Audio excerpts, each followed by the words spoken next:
पंजाब हुकूमत ने स्मोक से लड़ने के लिए स्मोक वॉर सेंटर कायम कर दिया। ये काम कैसे करता है? हम तो स्मोक आने से 4 महीने पहले से अपनी प्लानिंग शुरू कर देते हैं और फील्ड में अपनी स्टाफ को फैला देते हैं और वो एक्शन जो लेना शुरू हो जाता है। अब तो खैर जीरो टॉलरेंस है। भट्ठा है जो धुआं दे रहा होता है उसको या तो बंद कर देते हैं या उसके ऊपर चालान कर देते हैं। सबसे पहले तो मैं पहले विजिट कर रहा था और मैं बड़ा हैरान हुआ कि बड़ा अप टू डेटेड ये सिस्टम है। हमारे आम फहम में लोगों के जहन में था कि पता नहीं क्या अभी मैनुअल काम है, ऑब्सोलीट सिस्टम्स हैं, लेकिन यहाँ देख रहे हैं नासा का सैटेलाइट आपके पास एक्सेस है और बहुत सारी स्क्रीन्स लगी हुई हैं।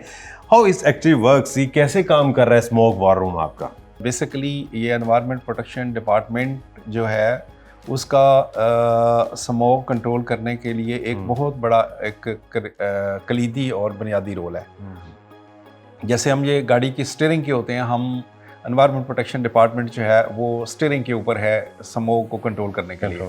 ऑलमोस्ट 9 मुख्तलिफ महकमे हैं जो कि हमारे साथ कोऑर्डिनेट कर रहे हैं और जिनका एक्शन जो है ना वो स्मोक को कंट्रोल करने के लिए हो रहे हैं। फारूक साहब ये ज़रा दिखाएं देखने वालों को भी कि किस तरह से, एक तो ये 24/7 ये काम हो रहा है, आप लोग यहीं पे हैं। यस। और ये ज़रा दिखाएं किस तरह से क्या क्या काम हो रहा है, किस तरह से मॉनिटर हो रहे हैं।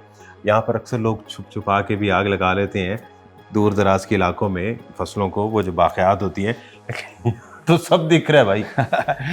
तो मैं पहले स्टार्ट करता हूँ हमारी ये मॉनिटरिंग एक्टिविटी के पे। सही, वो सामने। ये सबसे पहली स्लाइड अगर आप देखें हमारी, ये जो है वो इसके ऊपर जो है ना वो एवरेज एयर क्वालिटी इंडेक्स जो है ना वो आ रहा है, रियल टाइम आ रहा है। तो रियल टाइम आ रहा है। अब ये हमारे 3 स्टेशन जो हैं वो काम कर रहे हैं लाहौर के मुख्तलिफ हिस्सों में। वो डाटा जो है वो देते हैं और हम ऑटोमेटिकली स्टेशन हैं वो 24 आवर चलते हैं और वो डाटा देते हैं और हम उस डाटा को यहाँ पे डिस्प्ले करते हैं ताकि हमें पता हो कि इस वक्त हमारा आज जो है वो हमारा एयर क्वालिटी इंडेक्स क्या है। ये अगर चेंज हो रहा है तो एयर क्वालिटी इंडेक्स क्या है। उसके बाद ना फिर हम जैसे स्मोक का जो तल्लक है ना वो एक नेचुरल एटमॉस्फेयर के साथ है और दूसरा फिजिकल एनवायरनमेंट के साथ है जो हमारी ऑन द ग्राउंड है। तो इस बात को दोनों को हम साथ साथ लेके चलते हैं। फॉर एग्जांपल आप ये देखें कि ये जो हमारी स्लाइड है, इस स्लाइड के ऊपर आपको कोल जो प्लांट्स हैं उनकी पूरी दुनिया के अंदर ये दिखाया जा रहा है कि ये पूरी दुनिया के अंदर कोल फाइट कहाँ पे हैं और हमारे खित्ते में कहाँ पे हैं। ये हमारा खित्ता जो है ये जो इंडिया और पाकिस्तान के साथ मिलता है, इसे हम इंडो गैगेंटिक बेसन कहते हैं। गंगा और सिंध का जो तास है इनके जो आपस में मिले हुए, तो इनकी चूंकि एटमॉस्फेरिक कंडीशन सेम है, मेट्रोलॉजिकल कंडीशन सेम है और सर्दियों में जो एक इन्वर्जन, थर्मल इन्वर्जन का प्रोसेस जनरेट होता है, वो जो फिनोमिनन होता है वो सारी पोल्यूशन को इसी बेसन के ऊपर इकट्ठा कर देता है। वो सारी खा वो इंडिया की तरफ से आ रही है वो भी उस फिजा में ऊपर चली जाती है, पाकिस्तान की तरफ से आ रही है वो भी उस की तरफ चली जाती है। ये दोनों ममालिक के जो पंजाब हैं जी, दोनों एग्रीकल्चर है जी, बिल्कुल एग्रीकल्चर है और ये प्लेन भी सेम है। और फिर ये इनकी हवा जो है वो जाके टकराती है हिमालय के साथ। हिमालय के जो आती है तो वो इतना ऊंचा है कि वो किसी और जगह पे वो आगे जा नहीं सकती, तो वो फिर पुश बैक होती है, वो इकट्ठी होती रहती है, कुमुलेट होती रहती है, तो नवंबर तक वो बिल्डअप हो जाती है। यानी अक्टूबर से बिल्डअप होना शुरू होती है। अक्टूबर नवंबर ये 2 महीने हैं जिसमें वो बहुत ज़्यादा बिल्डअप होती है।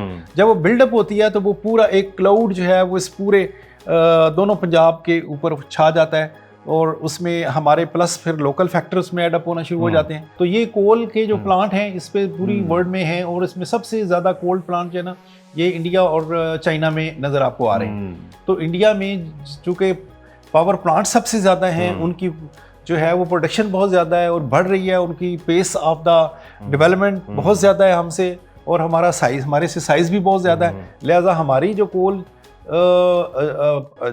कंजप्शन है और उससे जो PM 2.5 या डस्ट जो हम जनरेट कर रहे हैं वो भी हमारी उनके मुकाबले में बहुत ज़्यादा कम है और इंडिया की बहुत ज़्यादा है। तो लिहाजा इस पूरे रीजन के अंदर हवा में एयर पोल्यूशन फैलाने वालों में सबसे ज़्यादा जो है ना वो रोल जो है वो इंडिया का है और फिर उसके बाद हमारा है। लेकिन ये दोनों को मिला के ऊपर इकट्ठा हो जाता है, फिर दोनों पे नाजिल होता है, फिर वो दोनों पे नाजिल होता है। तो हवा की रुख अगर इधर से उधर हो जाता है तो वो उनका ज़्यादा हो जाता है, अगर उधर से जैसे आजकल दिल्ली में ज़्यादा है तो अगर उधर से इधर आता है तो मतलब हमारा ज़्यादा हो जाता है। अभी जैसे ये विंड्स का भी आपके पास मॉनिटरिंग फिर उसके बाद हम विंड का जो है वो रखते हैं। ये विंडी है, ये इंटरनेशनली एक ऐप है जो विंड की डायरेक्शन और स्पीड हमें बताती रहती है।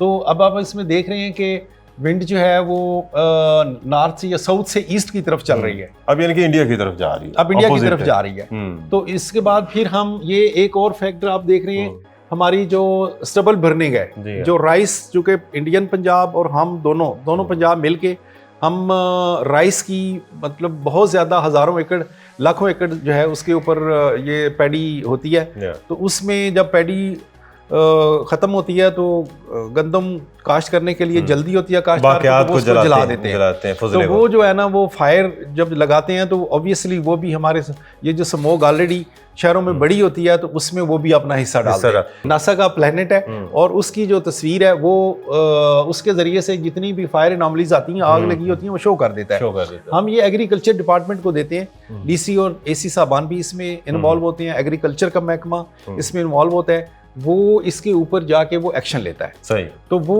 एक्शन लेना जो है वो आग बुझा देता है, उनसे फाइन भी होते हैं, सम टाइम FIR भी होती है। स्टबल बर्निंग बड़ा इशू है, ये जो फुजला वगैरह जलता है, तो इसमें गवर्नमेंट क्या इकदाम कर रही है, क्या फिगर्स हैं आपके पास? जी बिल्कुल, आपने बिल्कुल सही कहा है कि जो स्टबल बर्निंग है उसका एक अपना कंट्रीब्यूशन है और रोल है, क्योंकि जब हमारी ये स्मोक का पीक सीजन चल रहा होता है तो उसमें स्टबल बर्निंग भी उसी दौरान ही आग लगती है।